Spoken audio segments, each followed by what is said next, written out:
Hello students, welcome to the next lecture of subject operation research. In our previous video we had discussed uh, critical path method and we have solved one example based on critical path method. So in our today's video we will see another technique for project management, which is PERT, project evaluation and review technique, prepared by Assistant Professor Sumit Singh Sikarwar, Mechanical Engineering Department, Sri Samayana Institute of Technology, Bharat Gandhinagar. Now let us start with the PERT. Now PERT, or Program Evaluation and Review Technique. So as we know that in CPM our variable were fixed, right? वो fix थे, vary नहीं होते थे, लेकिन ऐसी जो condition है जिसमें वेरिएबल्स जो है हमारे वैरी होते हैं, ठीक है, अलग अलग वेरिएबल्स हैं, तो उसके लिए हम PERT का यूज़ करते हैं. So PERT is a technique which used for variable techniques. In PERT, the time is combination of three different time estimations. तीन अलग अलग तरह के टाइम एस्टिमेशन आते हैं. System is based on usually beta probability distribution. तो हम तीन तरह के टाइम देखते हैं. ऑप्टिमिस्टिक टाइम होता है, पैसिमिस्टिक टाइम होता है और मोस्ट लाइकली टाइम होता है. तो ये तीन डिफरेंट अलग अलग टाइम का कॉम्बिनेशन है, राइट. और हमारी जो एक्टिविटीज़ है वो वेरिएबल एक्टिविटीज़ है. और क्रिटिकल पाथ मेथड में हमारे पास एक फिक्स टाइम देते थे हम लोग, लेकिन यहाँ पर हम तीन डिफरेंट कॉम्बिनेशन देते हैं टाइम का. So the following are the three different type estimations. First estimation है द ऑप्टिमिस्टिक टाइम एस्टिमेट, जिसे हम टी नॉट से डिनोट करते हैं. It is the minimum time required for the completion of activity as per the predetermined conditions. In this, no delays or setbacks are considered for this estimation. तो किसी भी उसमें जो मिनिमम टाइम चाहिए हमें एक्टिविटी को कंप्लीट करने में, जो मिनिमम टाइम लगता है उसे हम बोलते हैं ऑप्टिमिस्टिक टाइम. ठीक है, इसमें डिले या सेटबैक्स का कोई भी हम कंसिडर करते नहीं है. The pessimistic time. The pessimistic time जिसको हम बोल सकते हैं कि it is the maximum time that activity will take under worst conditions. So the worst conditions are flood, earthquake, storms, storms, uh, and these are the few worst conditions of major catastrophes we are considering. ठीक है, तो हम इसको जो consideration लेते हैं time consideration में, वो इन सब चीज़ों का लेते हैं. तीसरा है the most likely time estimate, जिसे टी एम थ्रू डिनोट किया जाता है. और it is the time an activity will take if executed under normal conditions. तो नॉर्मल कंडीशन में जो लगने वाला टाइम है उसे हम, अब देखिए आपको हम पता है क्रिटिकल पाथ मेथड में हम सिर्फ नॉर्मल टाइम वाला लेते थे, एक नॉर्मल टाइम था, लेकिन यहाँ पे तीन टाइम आ गया हमारे पास, T not, T P and T M. So इनका जो कॉम्बिनेशन रहेगा उससे हम project evaluation and review technique को सॉल्व करेंगे. जो भी एग्जांपल्स होगा, with the help of this technique we will try to solve it. Let us see few terminologies. हम थोड़ी टर्मिनोलॉजीज भी देख लेते हैं इससे related. So important terms in PERT analysis. So our first is expected time or average time, जिसे TE through denote किया जाता है. So average time इन ये जो है तीन हमारे जो टाइम है अलग अलग, उसका एवरेज हमें लेना है. ठीक है. So since there are three times available in PERT, average value is to be calculated. अब ये जो average value कैसे calculate करी जाती है, तो average time is equal to T naught plus four times T P plus T M divided by 6. So following formula is used in PERT analysis, which is TE is equal to T naught plus 4 times TM plus TP. Sorry, मैंने TP पहले बोला था. So our formula is optimistic time plus pessimistic time and summation of 4 times most likely time divided by 6. Next is variance. Variance is the given by formally following formula. So variance है वो थोड़ा आपको क्या देता है, difference देता है, ठीक है, जैसे वेरिएंस बता रहा है. So it is the difference of pessimistic and optimistic time divided by 6 and whole square of it. Next आ जाता है हमारे पास standard deviation sigma. So it is the square root of the summation of activities variance. जो हम अब ये जो एक्टिविटी हम क्रिटिकल पाथ पे लेके चलते हैं, ये जो वेरिएंस हम कैलकुलेट करते हैं स्टैंडर्ड डेविएशन, अगर हमें कैलकुलेट करना है तो हम अगर न्यूमेरिकल में करते हैं तो उसको क्या करते हैं कि पूरा का पूरा जो क्रिटिकल पाथ जो फॉलो हो रहा है उसका हम वेरिएंस कैलकुलेट करने का ट्राई करते हैं, ठीक है. लेकिन स्टैंडर्ड डेविएशन अगर आपको कैलकुलेट करना है तो आप वेरिएंस थ्रू कर सकते हो, उसका स्क्वायर रूट लोगे तो आपको किसी भी उसका एक्टिविटी का स्टैंडर्ड डेविएशन पता चल जाएगा.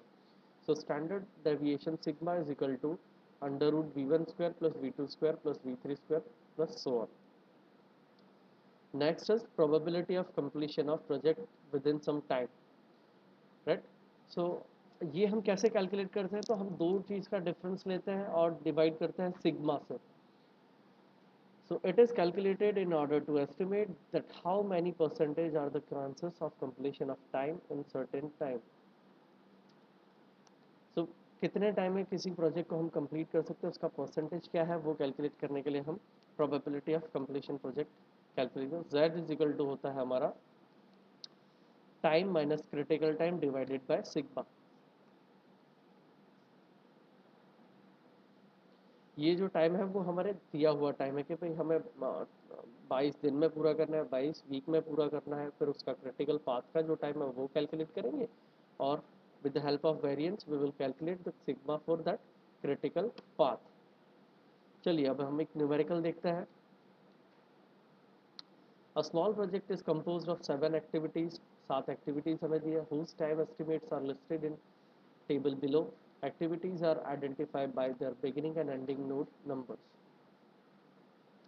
तो एक्टिविटी इस तरह से है, एक्टिविटी 1 2 और उसके 3 टाइम दिए हैं different, T0 TM and TP.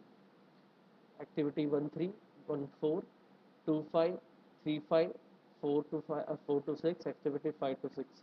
ये डिफरेंट नोड थ्रू हमें प्रोजेक्ट किया गया है. चलिए देखते हैं हमें क्या कैलकुलेट करना है. We need to draw the project diagram. We need to find the expected duration and variance of each activity. और हमें क्या करना है, what is the expected length and standard deviation वो भी फाइंड करना है. Now we need to find the probability that will complete 3 weeks later. 3 week के बाद में हमारा जो एक्सपेक्टेड टाइम रहेगा उसके 3 वीक बाद पूरा कर सकते हैं, वो हमें कैलकुलेट करना है. तो सबसे पहले हम नेटवर्क डायग्राम देख लेते हैं. हमारे पास फर्स्ट नोड में से नोड 2 निकल रहा है, नोड 3 निकल रहा है, नोड 4 निकल रहा है, ठीक है.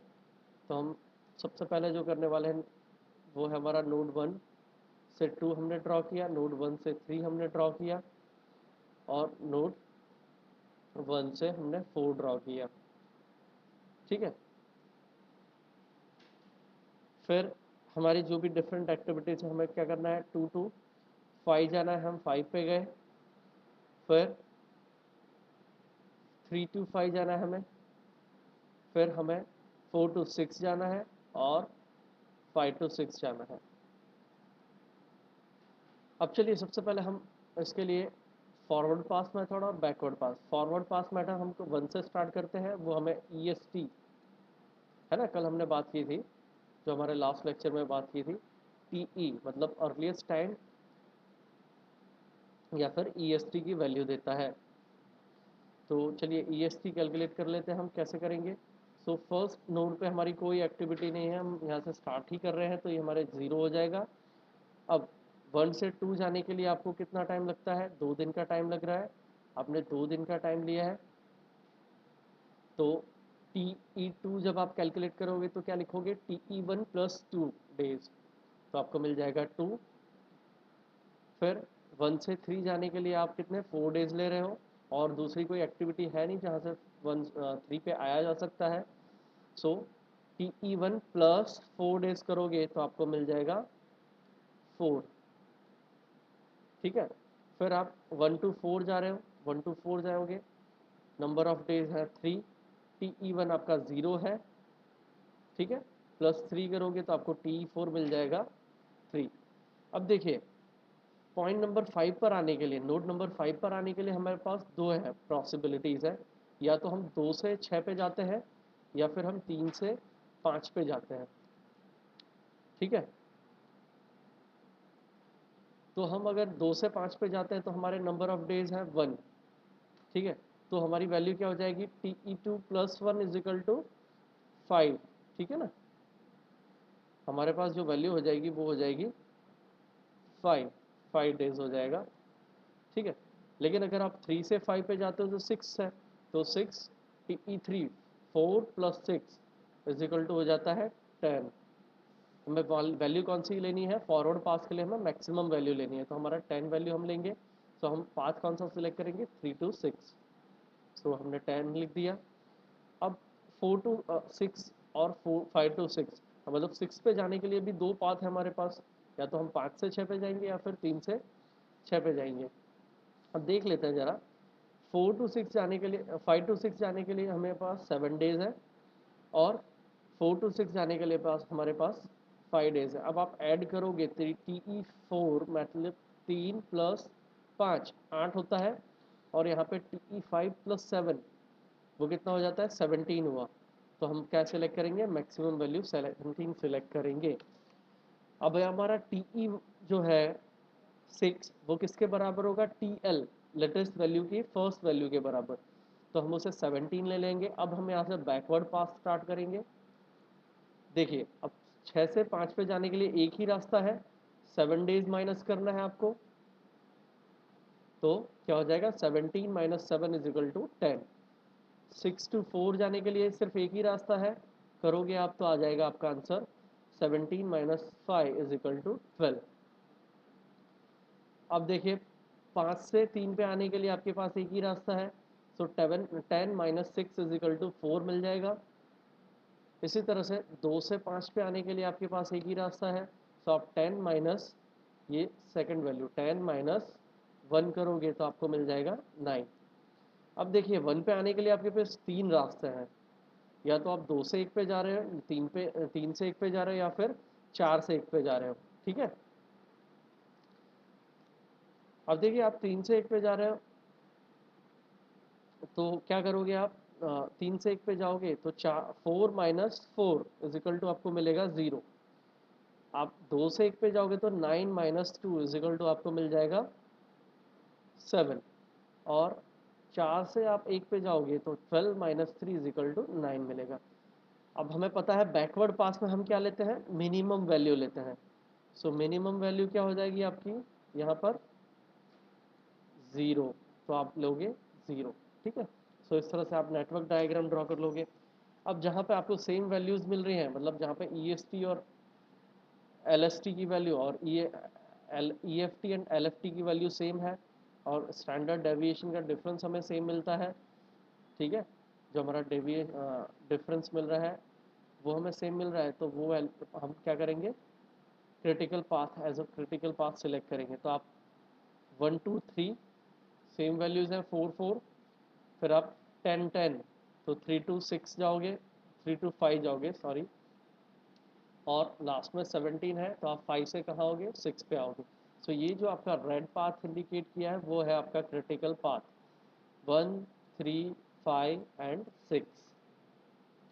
चलिए अब देख लेते हैं, हमारे पास डायग्राम ड्रॉ करते हैं, टेबल ड्रॉ कर लेते हैं। हमने सारी एक्टिविटी लिख दिया लिया है, हमने हमें पता है कि एक्सपेक्टेड टाइम कैसे कैलकुलेट करना है। एक्सपेक्टेड टाइम कैलकुलेट करने के लिए हमारे पास फार्मूला है TE is equal to T0 plus 4Tm plus Tp divided by 6. So with the help of these values we will calculate the values of TE. Variance आप calculate कर लोगे, क्या वेरिएंस क्या करना है, TP minus TO divided by 6 और उसका whole square करना है, तो आपको वेरिएंस भी मिल जाएगा। अब देखिए आपके पास आंसर क्या आएगा, आपके क्रिटिकल एक्टिविटीज़ कौन कौन सी थी, तो 1 3 3 5 and 5 6। So these were your critical activity, ये हमारी क्रिटिकल एक्टिविटी थी। हमारा क्रिटिकल पाथ कौन सा हो जाएगा, 1 3 5 6, ये हमारा क्रिटिकल पाथ हो जाएगा। अब हम एक्सपेक्टेड टाइम की बात करेंगे, तो एक्सपेक्टेड प्रोजेक्ट लेंथ क्या है, हमारे जो एक्सपेक्टेड टाइम का है वो, ठीक है। तो क्रिटिकल पाथ पे हमें पता है कौन कौन सा टाइम था, एक्सपेक्टेड 4 + 6 + 7, सो टोटल क्या हो जाएगा, 17 वीक्स हो जाएगा। तो प्रोजेक्ट लेंथ हो गई हमारी 17 वीक्स की। अब स्टैंडर्ड डेविएशन कैलकुलेट करना है। स्टैंडर्ड डेविएशन हमें पता है, सिग्मा इज इक्वल टू क्या लेना है, square root of summation of square root of squares of sum of squares of variance. So आपने सारा फार्मूला रख दिया। वेरिएंस जो क्रिटिकल पाथ के जो वेरिएंस है उसकी वैल्यू रखोगे आप, 1² + 2² + 2², तो आपको सिग्मा की वैल्यू मिल जाएगी 3 वीक्स। और नेक्स्ट जो हमें कैलकुलेट करना है, probability of completing the project in 3 weeks letter. तो पहले हमारा एक्सपेक्टेड लेंथ कितना है, 17 वीक्स का है। इसके 3 दिन 3 वीक और ऐड करने हैं, तो मतलब कितना हो जाएगा, 20 वीक, 20 वीक्स हमारे पास। सो हमें z का फार्मूला पता है, z is equal to T minus T C P divided by sigma. हमारी जो t की वैल्यू है वो 20, टी सी पी की वैल्यू है 17 और सिग्मा की वैल्यू है 3। आप वैल्यू पुट करोगे तो आपका आंसर मिलेगा 1। अब टेबल आप देखोगे, स्टैंडर्ड डेविएशन का टेबल आप चेक करोगे, उसमें जहाँ पर 1 की वैल्यू, 1 के लिए हम चेक करेंगे, तो वहाँ पे आपको मिलेगा 0.8413 और 84.31%। Thanks for watching.